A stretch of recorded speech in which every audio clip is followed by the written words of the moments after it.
भारत और इंग्लैंड के बीच दूसरा टेस्ट मुकाबला 2 जुलाई से 6 जुलाई के बीच बर्मिंघम के मैदान पर खेला जाएगा। ये मुकाबला भारतीय समय के अनुसार दोपहर को 3:30 बजे से खेला जाएगा।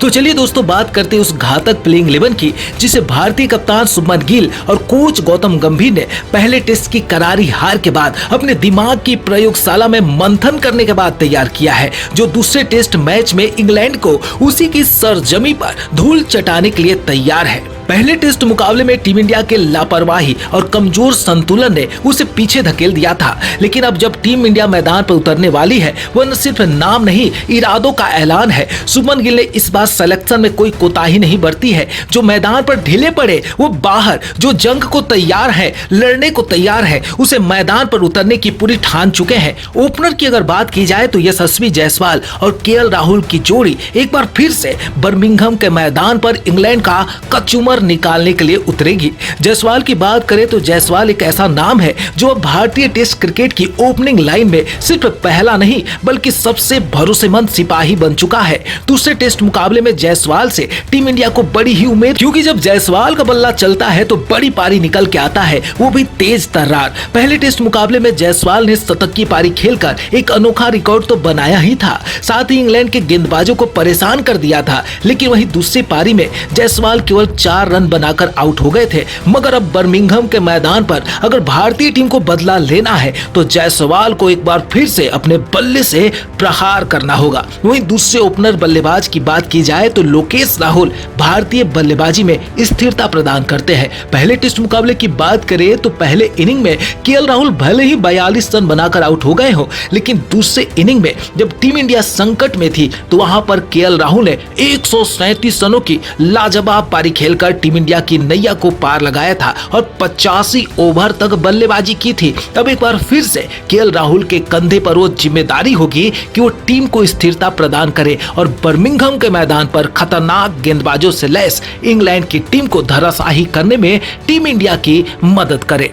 वहीं नंबर 3 की बात करें तो पिछले मुकाबले में डेब्यू करने वाले साई सुदर्शन को एक बार फिर से मौका दिया जाएगा। आपको बता दें कि टीम इंडिया में लंबे समय से अपने बारी का इंतजार कर रहे अभिमन्यु ईश्वरम की जगह साई सुदर्शन को मौका मिला था। अभिमन्यु ईश्वरम के पास बहुत अच्छा खासा अनुभव है, लेकिन आईपीएल के ताजा फॉर्म को देखते हुए साई सुदर्शन को नंबर 3 पर मौका दिया गया था। इसलिए अगर उन्होंने अच्छे से परफॉर्म नहीं किया तो तीसरे टेस्ट से उनका टिकट कट सकता है। तो इसलिए अभिमन्यु ईश्वरम के पास मौका तो है ही, लेकिन साई सुदर्शन अगर दूसरे टेस्ट मुकाबले में अच्छा कर जाते हैं तो वो टीम इंडिया के लिए नंबर 3 के सबसे बेहतरीन बल्लेबाज साबित हो सकते हैं। फिलहाल दूसरे टेस्ट मुकाबले में साई सुदर्शन ही नंबर 3 पर खेलते नजर आएंगे। वहीं नंबर 4 की बात करें तो कप्तान शुभमन गिल नंबर 4 पर खेलते नजर आएंगे। पहले टेस्ट मुकाबले में बतौर कप्तान पहली बार मैदान पर उतरे शुभमन गिल ने 147 रनों की बेहतरीन पारी खेली थी, मगर दूसरी पारी में जब टीम इंडिया को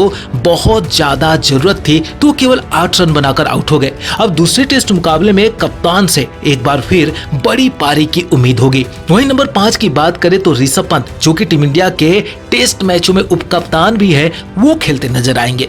ऋषभ पंत ने दोनों इनिंग में शतक लगाकर एक कीर्तिमान बना दिया, लेकिन उनका ये शतक टीम इंडिया के जीत के काम नहीं आ पाया, क्योंकि पहली पारी में ऋषभ पंत ने 134 रन बनाए, वहीं दूसरी पारी में पंत ने 118 रनों की पारी खेली।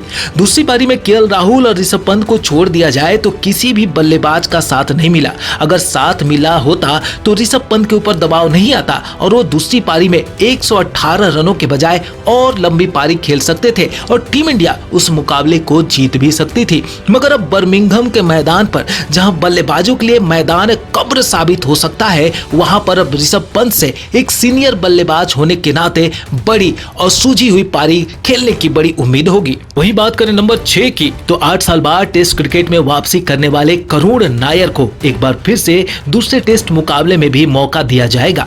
पहले टेस्ट मुकाबले की पहली पारी में नायर बिना खाता खुले ही आउट हो गए थे। वहीं दूसरी पारी में जब टीम को बहुत ज्यादा जरूरत थी तो केवल 20 रन बनाकर आउट हो गए। मगर करुण नायर के हालिया फॉर्म को देखा जाए तो डोमेस्टिक क्रिकेट में उनके बराबर किसी ने रन नहीं बनाया है। इसी वजह से तो 8 साल बाद टीम इंडिया में करुण नायर की वापसी हो पाई है। ये वही बल्लेबाज है जिसने अपने शुरुआती 3 मैचों में ही एक 13 शतक इंग्लैंड के खिलाफ जड़ दिया था। अब एक बार फिर से करुण नायर से बड़ी पारी की उम्मीद होगी। वो नंबर 6 पर खेलते नजर आएंगे। नंबर 7 पर फिलहाल टेस्ट टीम के सबसे अनुभवी खिलाड़ी के तौर पर रविंद्र जडेजा हैं। वो बतौर ऑलराउंडर खेलते नजर आएंगे। जडेजा ने पहले टेस्ट मुकाबले में भले ही विकेट ना लिया हो, लेकिन जहां दूसरे गेंदबाज 5 रन प्रति ओवर के हिसाब से पिटाई खा रहे थे, वहां पर जडेजा केवल 3 रन के हिसाब से रन दे रहे थे और रन रेट को भी लगातार रोक के रखा था।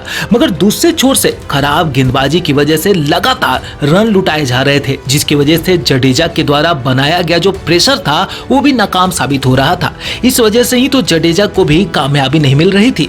वहीं अगर बल्लेबाजी की बात करें तो पहले इनिंग में रविंद्र जडेजा ने 11 तो वहीं दूसरी इनिंग में 25 रन वो भी नाबाद रहते हुए बनाए थे। अगर उनको किसी और बल्लेबाज के साथ मिला होता तो जडेजा उस पारी को और लंबा कर सकते थे। इसलिए दूसरे टेस्ट मुकाबले में भी रविंद्र जडेजा का स्थान बिल्कुल ही पक्का है। वो नंबर 7 पर टीम इंडिया के लिए खेलते नजर आएंगे। वहीं नंबर 8 पर अब शार्दुल ठाकुर की जगह नीतीश कुमार रेड्डी को शामिल किया जाएगा। नीतीश कुमार रेड्डी ने पहले ही बॉर्डर गवास्कर ट्रॉफी में शतक लगाकर खुद को साबित कर दिया है और उनको पता है कि पिछले क्रम के बल्लेबाजों के साथ कैसी बल्लेबाजी की जाती है। पहले टेस्ट की बात करें तो पिछले 5 बल्लेबाजों ने यानी कि टेल एंडर्स ने कोई स्कोर खड़ा नहीं किया। इस वजह से टीम इंडिया अंतिम समय में ज्यादा स्कोर नहीं कर पाई और यही उसके हार का कारण भी बनी। नीतीश कुमार रेड्डी के पास वो टैलेंट है कि वो पिछले क्रम के बल्लेबाजों के साथ मिलकर भी बल्लेबाजी कर सकते हैं। साथ ही उनको गेंदबाजी में जब मौका मिलता है तो वहां पे भी वो विकेट चटका सकते हैं। इसलिए अब शार्दुल ठाकुर की जगह नीतीश कुमार रेड्डी खेलते नजर आएंगे। नंबर 9 पर जसप्रीत बुमराह का खेलना बिल्कुल ही पक्का है। उनके हाथों में तेज गेंदबाजी की बागडोर होगी। वहीं नंबर 10 पर मोहम्मद सिराज खेलेंगे। वहीं नंबर 11 पर प्रसिद्ध कृष्णा खेलते नजर आएंगे, जिन्होंने पहले टेस्ट की पहली पारी में 3 विकेट लिए थे। वहीं दूसरी इनिंग में उनको 2 विकेट मिला था। ये है वो 11 खिलाड़ी जिनको दूसरे टेस्ट मुकाबले में बर्मिंघम के मैदान पर खेलने का मौका मिलेगा। इसके हटकर अगर बात की जाए तो टीम मैनेजमेंट मैच शुरू होने के 2 घंटे पहले कुलदीप यादव के ऊपर निर्णय ले सकती है। अगर पिच थोड़ी भी स्पिनर फ्रेंडली होती है तो कुलदीप यादव को शामिल किया जाएगा। दोस्तों आपको बताते चले कि सूत्रों के हवाले से जो खबरें निकल के आ रही है उसके अनुसार रविंद्र जडेजा की जगह वाशिंगटन सुंदर को भी टीम में शामिल किया जा सकता है। आपको बता दें कि वाशिंगटन सुंदर गेंदबाजी के साथ साथ बल्लेबाजी भी कर सकते हैं। मगर आपको क्या लगता है, क्या जडेजा की जगह वाशिंगटन सुंदर को शामिल करना चाहिए, हाँ या ना? आप कमेंट करके हमें जरूर बताएं। साथ ही वीडियो को लाइक करें, शेयर करें और चैनल को भी सब्सक्राइब करना बिल्कुल ना भूलें।